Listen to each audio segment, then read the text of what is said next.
ओम नमो भगवते वासुदेवाय। जय श्री हरि। श्रीमद्भागवत महापुराणम दशमः स्कंधः उत्तरार्धः अथ 50तमोऽध्यायः। अब हम श्रीमद्भागवत महापुराण के दशम स्कंद के उत्तरार्ध का आरंभ करते हैं।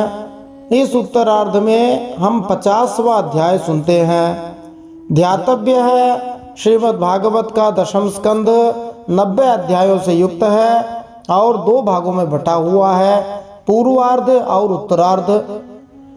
इस दशम स्कंद के पूर्वार्ध में 49 अध्याय हैं और उत्तरार्ध में 50 से लेकर 90 तक 41 अध्याय हैं। अभी हम इस 50वें अध्याय में जरासंध से भगवान श्री कृष्ण का युद्ध और द्वारकापुरी का निर्माण, इन प्रसंगों का श्रवण करेंगे और श्लोक संख्या 1 से श्लोक संख्या 10 तक श्रवण करेंगे।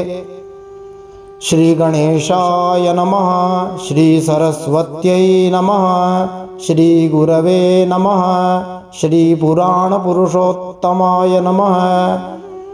मैं सुनील हरि आप सबका श्रीमद् भागवत महापुराण के संस्कृत श्लोक, हिंदी भावार्थ अनेक रोचक प्रश्नों सहित सुनने के लिए स्वागत करता हूँ। हम श्री हरि भक्ति प्रचार करने के लिए श्रीमद् भागवत महापुराण के संस्कृत श्लोकों को श्रील प्रभुपाद की भागवत संदेश व्याख्या, श्रीधर स्वामी जी, श्रील विश्वनाथ चक्रवर्ती ठाकुर, श्रील जीव गोस्वामी, श्रील रूप गोस्वामी जी जैसे महापुरुष और श्री अखंडानंद जी सरस्वती जी महाराज के भागवत दर्शन, गीता प्रेस गोरखपुर से प्रकाशित श्रीमद् भागवत महापुराण के मूल श्लोक और उत्तरार्धों का श्रवण कर रहे हैं।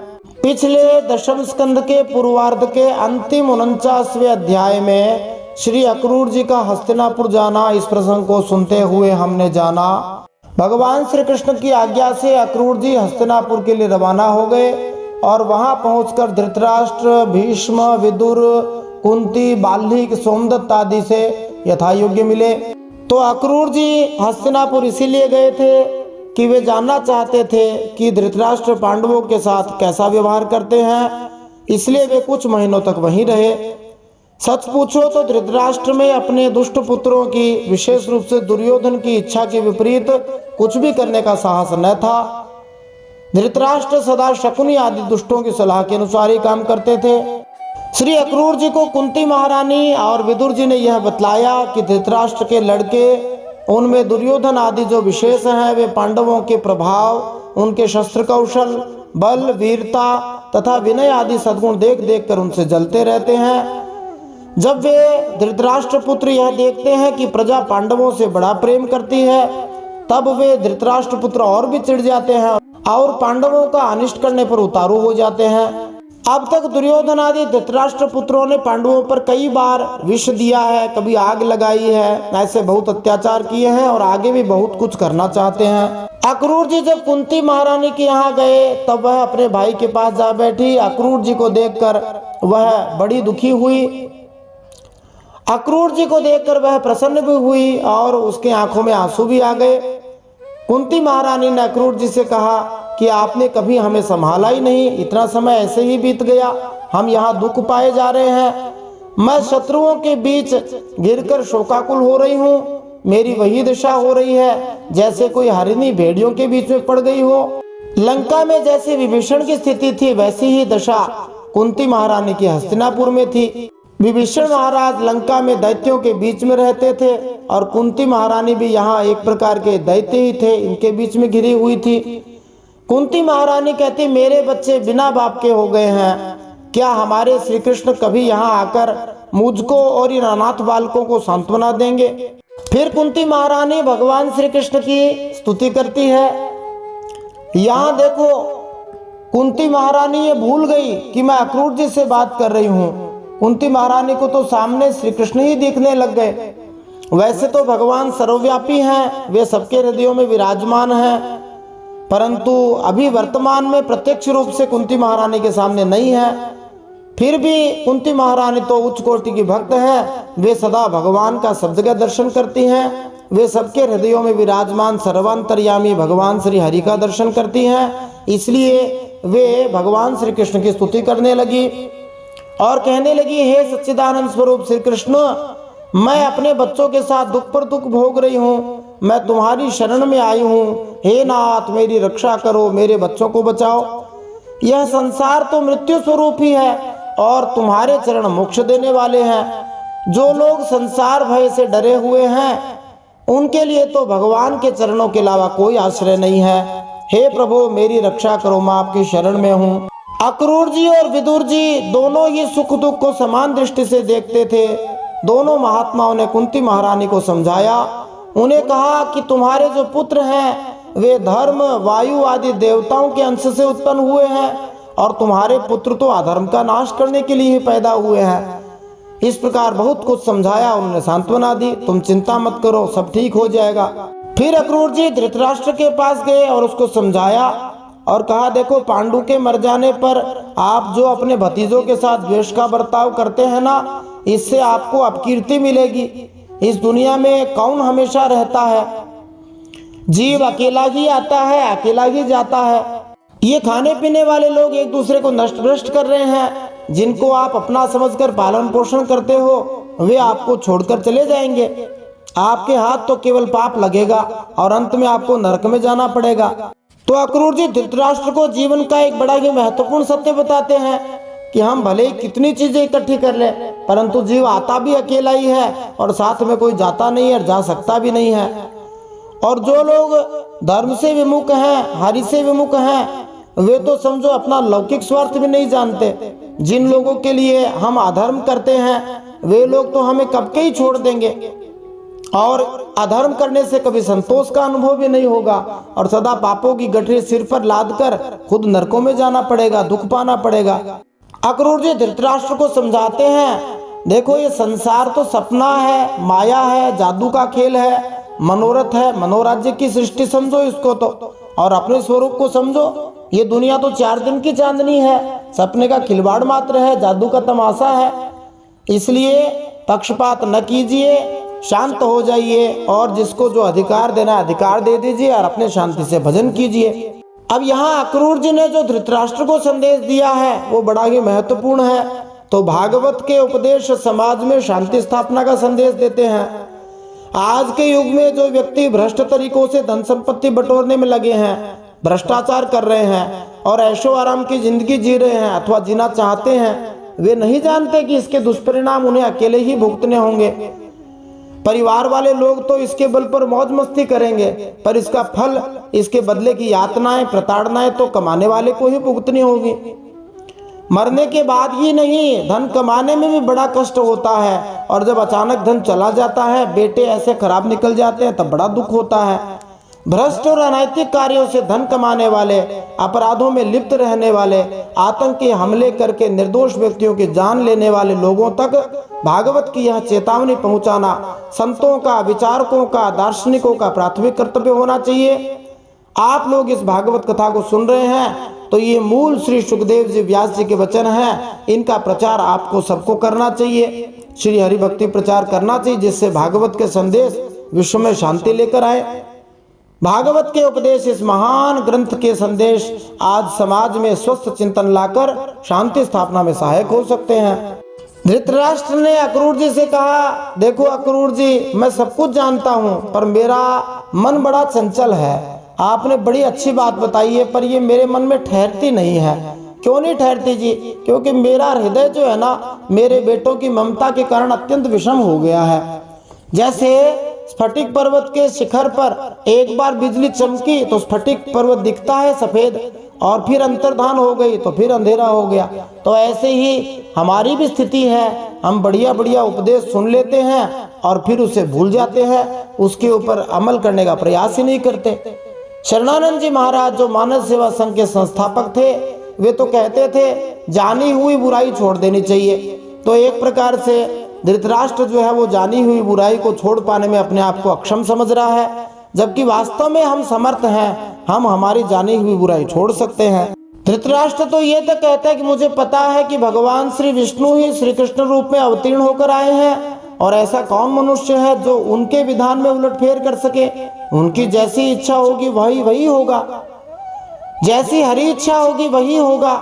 ये कहना तो ठीक है, परंतु वास्तव में एक प्रकार से ये प्रमाद है। जैसा हरि कह रहे हैं, जैसा संत कह रहे हैं, शास्त्र कह रहे हैं, वैसा यदि माने तब तो ये बात सही है, नहीं तो केवल प्रमाद है, बहाना है। भगवान को तो जो करना है वे करेंगे ही, परंतु हम यदि भजन कर लें, हम यदि ढंग से हमारे जीवन को अच्छा बना ले तो हमारा कल्याण हो जाएगा।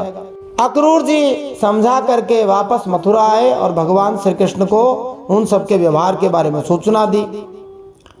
अब हम श्रीमद् भागवत महापुराण के दशम स्कंद के उत्तरार्ध का आरंभ करते हैं और इस उत्तरार्ध के 50वें अध्याय का श्रवण करते हैं।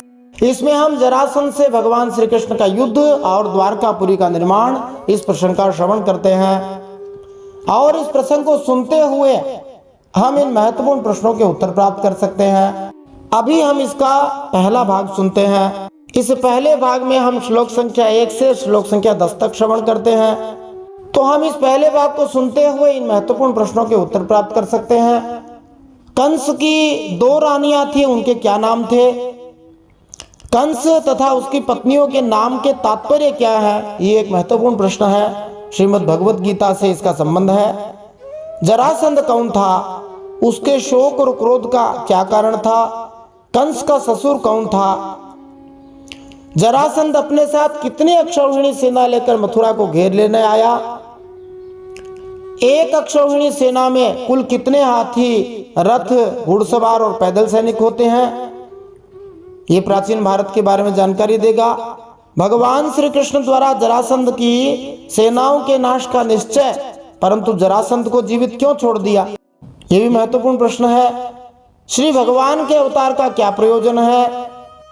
आइए इन सब प्रश्नों के उत्तर आज के इस दशम स्कंद के पूर्वार्ध के 50वें अध्याय को सुनते हुए प्राप्त करते हैं।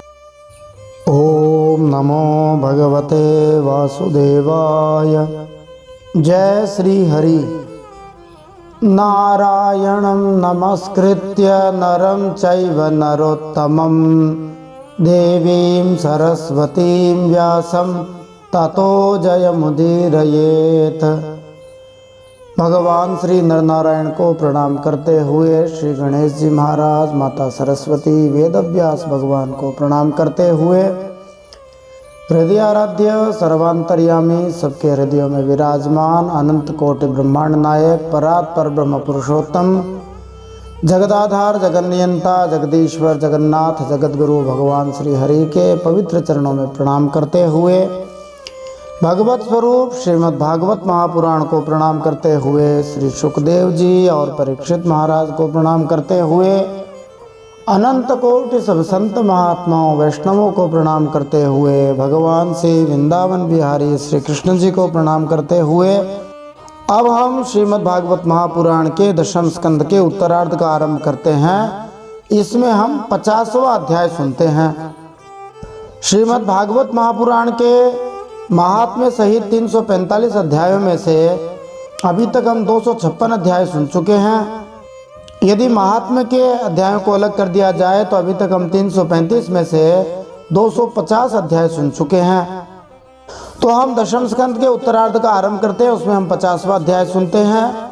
इसमें हम जरासंध से युद्ध और द्वारकापुरी का निर्माण, इस प्रसंग का श्रवण करेंगे।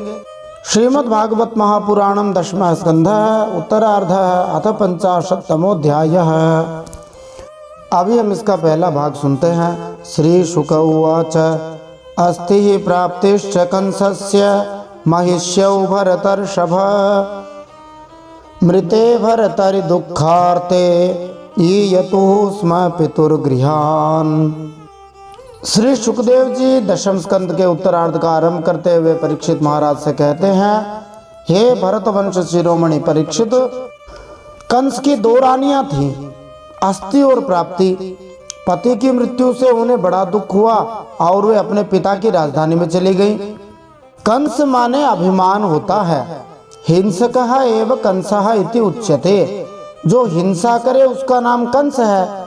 वह हिंसा ऐसे करता है कि किसी वस्तु को देश काल से परिच्छिन्न करके मैं बना लेता है, उसी का नाम अभिमान है।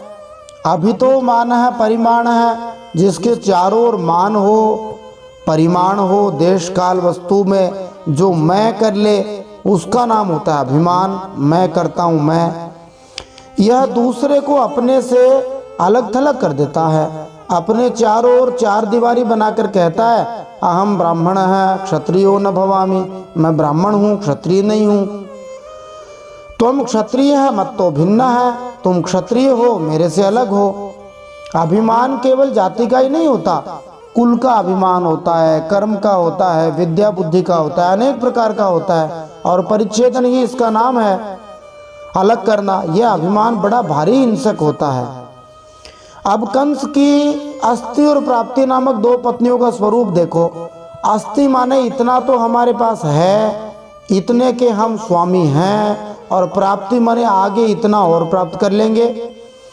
इसी में अभिमानी लगा रहता है। कंस माने अभिमानी जीव, और प्रत्येक जीव ये मेरे पास है और आगे इतना हो जाएगा, इसी में लगा है। श्रीमद् भगवद गीता 16वें अध्याय 13वें-14वें श्लोक में इसकी बड़ी सुंदर व्याख्या हुई है। भगवान श्री कृष्ण कहते हैं इदमद्य मया लब्धमिमं प्राप्स्ये मनोरथम, इदमस्ति इदमपि मे भविष्यति पुनर्धनम, असौ मया हतः शत्रुर्हनिष्ये चापरानपि, ईश्वरोऽहमहं भोगी सिद्धोऽहं बलवान सुखी। जिसका तात्पर्य है कि मूढ़ अभिमानी जीव यही सोचता रहता है आज ये मेरे को मिल गया, इसको प्राप्त करने के लिए प्रयास करूंगा, ये मेरा है, ये भविष्य में हो जाएगा, इस शत्रु को मैंने मार दिया है, इनको मार दूंगा, मैं ईश्वर हूँ, मैं भोगी हूँ, मैं सिद्ध हूँ, मैं बलवान हूँ, मैं सुखी हूँ, मेरे पास इतने आदमी हैं, इतनी शक्ति है। इसी चक्कर में लगा रहता है।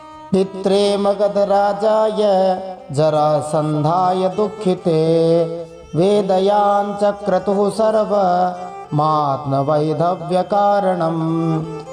उन दोनों अस्थि और प्राप्ति का पिता था मगधराज जरासंध। अपने पिता से अस्थि और प्राप्ति ने बड़े दुख के साथ अपने विधवा होने के कारणों का वर्णन किया। सतद प्रियमाकर्ण्य शोकामर्षयुतो नृप, आयादवीं महीं कर्तुं चक्रे परममुद्यमम्। यह अप्रिय समाचार सुनकर कि मेरे जवाई का वध कर दिया गया है, पहले तो जरासंध को बड़ा दुख हुआ, परंतु पीछे वह क्रोध से तिलमिला उठा। उसने यह निश्चय करके कि मैं पृथ्वी पर एक भी यदुवंशी को नहीं रहने दूंगा, ऐसी प्रतिज्ञा कर ली। युद्ध की बहुत बड़ी तैयारी की। कितनी बड़ी तैयारी की? अक्षौहिणीभिर्विंशत्या तिसृभिश्चापि संवृतः, यदुराजधानीं मथुरां न्यरुणत् सर्वतो दिशम्। जरासंध 23 अक्षौहिणी सेना के साथ यदुवंशियों की राजधानी मथुरा को चारों ओर से घेर लेता है। एक अक्षौहिणी सेना में 21,870 हाथी होते हैं, 21,870 रथ होते हैं, 65,610 घुड़सवार होते हैं, 1,09,350 पैदल सैनिक होते हैं। कुल मिलाकर यदि इन सबको गिना जाए तो 2,18,700 लोग लगभग एक अक्षौहिणी सेना में होते हैं। हाथी रथ पर घुड़सवार पर एक एक मनुष्य बैठा होता है, इसलिए ये गिनती मनुष्यों की समझनी चाहिए। और एक अक्षौहिणी सेना को यदि 23 अक्षौहिणी से गुणा किया जाए तो लगभग 50,30,100 लोगों को साथ में लेकर के जरासंध आया था। मथुरा को 50 लाख लोगों ने घेर लिया। जहाँ कहीं 1-8 लाख लोग इकट्ठे होकर प्रदर्शन करते हैं वहाँ हालत खराब हो जाती है। वहाँ जरासंध 50 लाख लोगों को इकट्ठा करके मथुरा को घेरने आ गया। निरीक्ष्य तद्बलम कृष्ण उद्वेलमिव सागरम, स्वपुरम तेन समृद्धम स्वजनम च भयाकुलम। भगवान श्री कृष्ण देखा जरासंध की सेना क्या है जी, उमड़ता हुआ समुद्र है। उन्होंने ये भी देखा कि उसने चारों ओर से हमारी राजधानी घेर ली है और हमारे स्वजन तथा पूर्वज डरे हुए हैं। मथुरा के नागरिक पहले कंस के उपद्रवों से पीड़ित थे, उससे बचने के लिए उन्होंने अलग अलग देश, अलग अलग राज्य, राजा एवं संबंधियों का आश्रय स्वीकार किया था।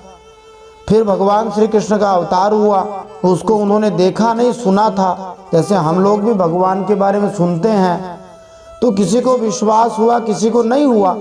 कंसवध के बाद भगवान श्री कृष्ण ने सबको मथुरा में बुलाया, सबको बसाया, सुख सुविधा दी, संपन्न हुए। बूढ़े भी जवान हो गए, भोग तो मिला परंतु श्री कृष्ण का योग नहीं मिला।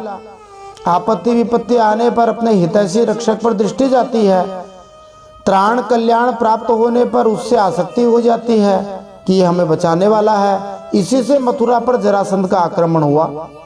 चिंतयामास भगवान हरि कारण मानुषः तद्देश कालानुगुणम स्वावतार प्रयोजनम। भगवान श्री कृष्ण पृथ्वी का भार उतारने के लिए ही मनुष्य का सा वेश धारण किए हुए हैं। अब उन्होंने विचार किया कि मेरे अवतार का क्या प्रयोजन है, इस समय स्थान पर मुझे क्या करना चाहिए। आचार्यों ने इंगित किया है कि श्री भगवान को जरासंध तथा उसके सैनिकों के आक्रमण की चिंता करने की आवश्यकता नहीं थी, किंतु जैसा कि यहाँ पर कहा गया है कि भगवान श्री कृष्ण मनुष्य का अभिनय कर रहे थे, कारण मनुष्य हैं, और उन्होंने यह अभिनय अच्छी तरह निभाया। यह अभिनय लीला कहलाता है, जो कि अपने भक्तों के आनंद के लिए श्री भगवान द्वारा आध्यात्मिक लीलाओं का अभिनय है। यद्यपि श्री भगवान की लीलाओं से सामान्य मनुष्य आश्चर्यचकित रह जाते हैं, किंतु भक्तों को उनके इस अननुकरणीय आचरण से बड़ी प्रसन्नता होती है।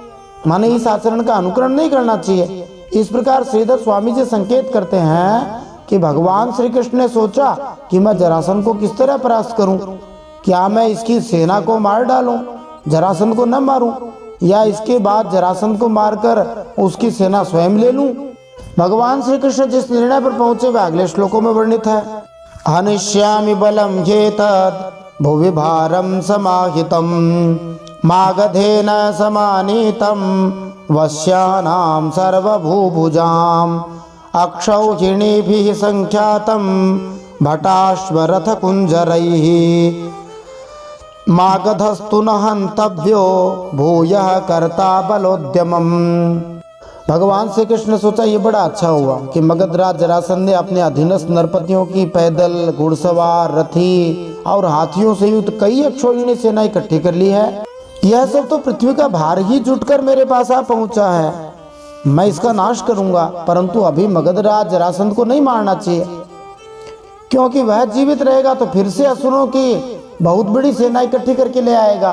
काफी विचार विमर्श करने के बाद भगवान ने निर्णय लिया कि चूंकि असुरों को नष्ट करने के लिए पृथ्वी में वे अवतरित हुए हैं, और चूंकि जरासंध सभी असुरों को श्री भगवान के सामने लाने के लिए उत्साहित था, इसलिए जरासंध को जीवित और व्यस्त किए रखना अधिक उपयुक्त रहेगा। एक एक दुष्ट को कहाँ ढूंढने जाएंगे, ये अपने आप सभी दुष्टों को इकट्ठा करके ले आएगा। जिसका जैसा स्वभाव होता है उसके अनुसार वह कार्य करता है। संत महात्मा होते हैं, भक्त स्वभाव के होते हैं, वे संतों को ढूंढते हैं, दुष्ट स्वभाव वाले दुष्टों को ढूंढते हैं। जैसे परम श्रद्धेय स्वामी जी महाराज कहा करते थे, एक एक संत को, एक एक भक्त को कहाँ ढूंढने जाएं, लेकिन सत्संग में सब अच्छे अच्छे इकट्ठे होकर बैठ गए। ऐसे भगवान ने सोचा कि कहाँ इस दुष्ट को ढूंढने जाएंगे, कहाँ मिलेंगे ऐसे दुष्ट उत्पाती, कहाँ गली में पूछेंगे कि कोई दुष्ट है तो आ जाए, उसको मारना है, ये अपने आप ले आएगा। भगवान बड़े चतुराई से कार्य करते हैं। यद्यपि भगवान को कोई ज्यादा चतुराई लगाने की आवश्यकता नहीं है, सर्वसमर्थ है, फिर भी मनुष्यों को सिखाते हैं। खास उद्देश्य भगवान के अवतार का मनुष्यों को सिखाना है। एतदर्थोऽवतारोऽयं भूभार हरणाय मे संरक्षणाय साधूनां कृतोऽन्येषां वधाय च। भगवान कहते हैं मेरे अवतार का यही प्रयोजन है कि पृथ्वी का बोझ हल्का कर दूं, साधु सज्जनों की रक्षा करूं, दुष्ट दुर्जनों का संहार कर दूं। अन्योपि धर्म रक्षायै देह संभ्रियते मया विरामायाप्यधर्मस्य काले प्रभवतः क्वचित्। समय समय पर धर्म रक्षा के लिए और बढ़ते हुए अधर्म को रोकने के लिए मैं और भी अनेकों शरीर ग्रहण करता हूँ। अब इसके आगे क्या लीला हुई, क्या हुआ, ये हम अगले भाग में जानेंगे।